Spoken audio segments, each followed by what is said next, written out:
ہمارے جو شکوک و شبہات تھے وہ وقت گزرنے کے ساتھ ساتھ حقیقت کا روپ دھارتے جا رہے ہیں کہ ان کو سلو پوائزننگ کی گئی ہے. 1 مہینہ ہو گیا ہے اور ان کی طبیعت نہیں سنبھل رہی. اور ہماری جتنی بھی ڈیمانڈز ہیں بشرا بی بی کے بارے میں کہ جی ان کا میڈیکل چیک اپ کرایا جائے اور ان کے بلڈ کے سیمپلز لے کے، چونکہ یہاں سلو پوائزننگ جو ہے اس کی یہاں بلڈ رپورٹ نہیں بن سکتی ہے. وہ 2 یا 3 ممالک ہیں دنیا میں جہاں کہ وہ بنتی ہے. وہ ہم نے ڈیمانڈ کیا تھا کہ ان کو بھیجے جائیں، اور ان کو یہ بھی کہا تھا، ہماری پٹیشن بھی پڑی ہوئی ہے جو کہ کورٹ سن بھی نہیں رہی ہے، کہ جی ان کو گھر سے نکال کے اڈیالہ جیل منتقل کیا جائے.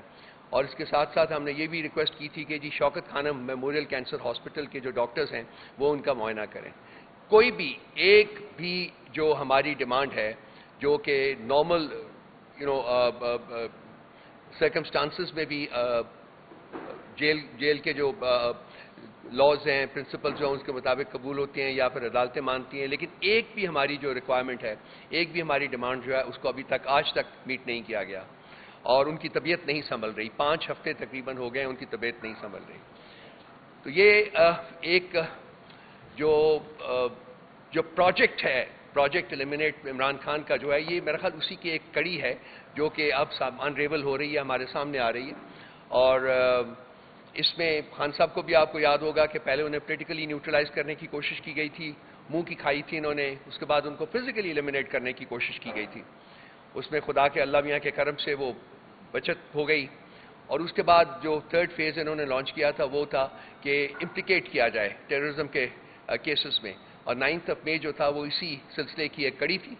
اور ہماری بسا اوقات ہم ہر دن یہ ڈیمانڈ اپنی جو رینیو کرتے ہیں کہ جی اس کی کمپریہنسو جوڈیشل انکوائری ہونی چاہیے. لیکن جوڈیشل انکوائری کرنے کے بغیر، اس کے مضمرات جاننے کے بغیر، ان کی وجوہات جاننے کی بغیر جو ہے وہ سزائیں جو ہیں وہ دی جا رہی ہیں. اور ہمارے آج بھی ہزارہا لوگ ہمارے جو ہیں وہ جیلوں میں پڑے ہوئے ہیں، اور ان کی کورٹس میں بہت سے لوگوں کو ان میں سے بیلز دیں، لیکن وہ بیلز جو ہیں ایک میں اگر ان کو چھوٹ ہوتی ہے تو اسی وقت ان کو عدالت کے احاطے سے ہی گرفتار کر لیا جاتا ہے کسی اور کیس میں.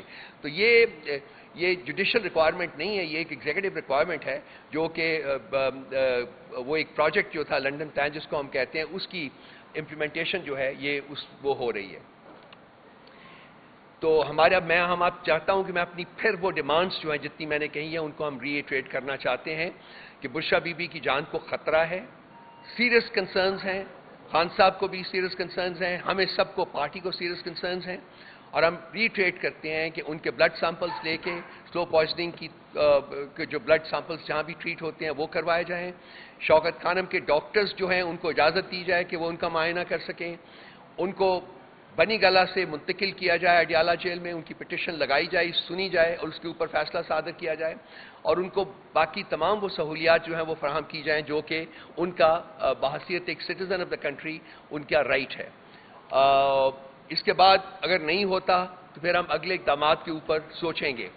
اسی کے کانٹیکسٹ میں جو عالیہ حمزہ اور صنم جاوید صاحبہ کو انہیں بیلز ہوئی ان کی، اور ان کو انہوں نے میاں والی جیل میں منتقل کر دیا، ان کو ری اریسٹ کر کے میاں والی جیل میں منتقل کر دیا.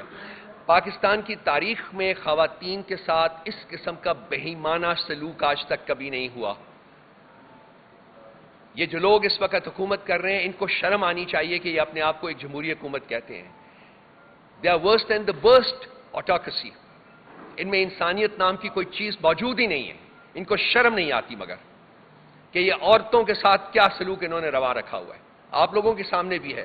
میں نہیں دیکھتا کہ میڈیا کے اوپر اس قسم کی پروجیکشنز ہو رہی ہیں، اس قسم کے کیسز کے بارے میں لکھا جا رہا ہے. شام کو میں بھی ٹی وی کے اوپر بیٹھتا ہوں تو وہی جو گھسے پٹے سبجیکٹس ہیں وہی لے کے بیٹھ جاتے ہیں. کوئی یہ نہیں سوچ رہا کہ ہو کیا رہا ہے اس ملک میں، کیا کیا جا رہا ہے ملک کے عوام کے ساتھ. بشرا بی بی کے بارے میں ونس اگین میں سب اپنی ڈیمانڈز کو ری ایٹریٹ کرتا ہوں. اور ہم میرا خیال ہے کہ ایک پٹیشن اور لے کے عنقریب ہم کورٹ میں جائیں گے جو کہ ہماری جو ڈیمانڈز ہیں ان کو فیسیلیٹیٹ کرنے کی طرف ایک اور قدم ہوگا. اس کے علاوہ جو ججز کا جو اسلام آباد ہائی کورٹ کے 6 جج صاحبان نے جو لیٹر لکھا ہے وہ آج اس کے اوپر پہلی ہیئرنگ ہوئی ہے. اور میں نے کچھ وقت میرے پاس تھا، میں نے بیٹھ کے دیکھا ہے تو وہ اس تمام میں تقریباً کوئی 1.25 گھنٹہ میں نے دیکھا ہے. 1.25 گھنٹے میں صرف ایک بات کھل کے سامنے آئی ہے کہ چیف جسٹس صاحب صرف اور صرف اپنی جسٹیفیکیشن تلاش کر رہے ہیں.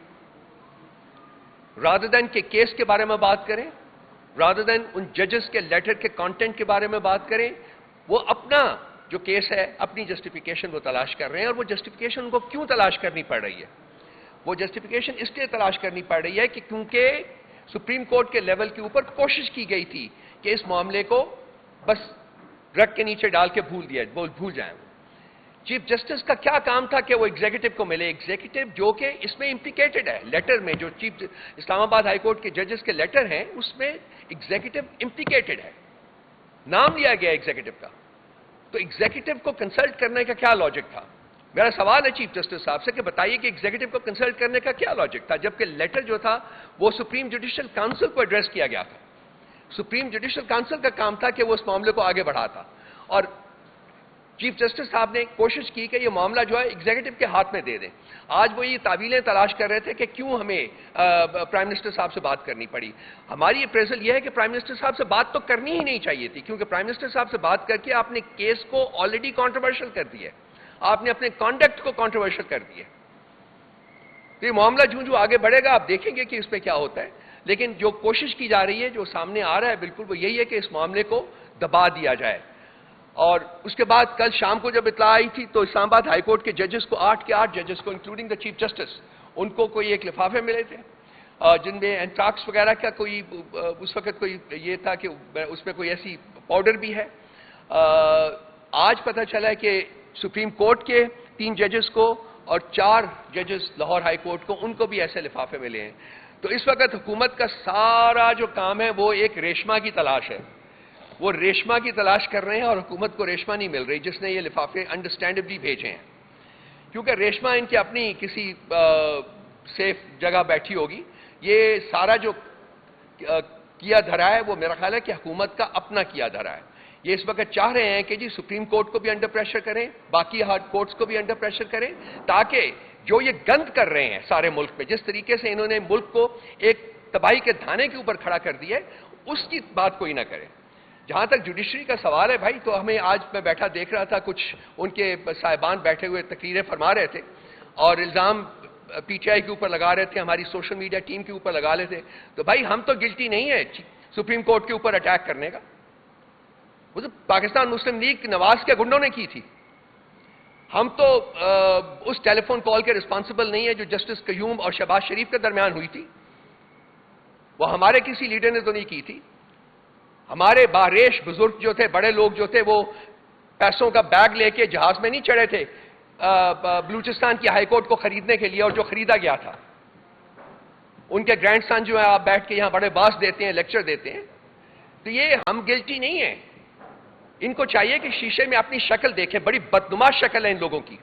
ان کا ریکارڈ جو ہے پاکستان کی گورننس میں، وہ اگر ان کو ذرا سی بھی ان کے اندر ضمیر نام کی کوئی چیز زندہ ہو تو ان کو شرم آنی چاہیے اپنا چہرہ دیکھ کے.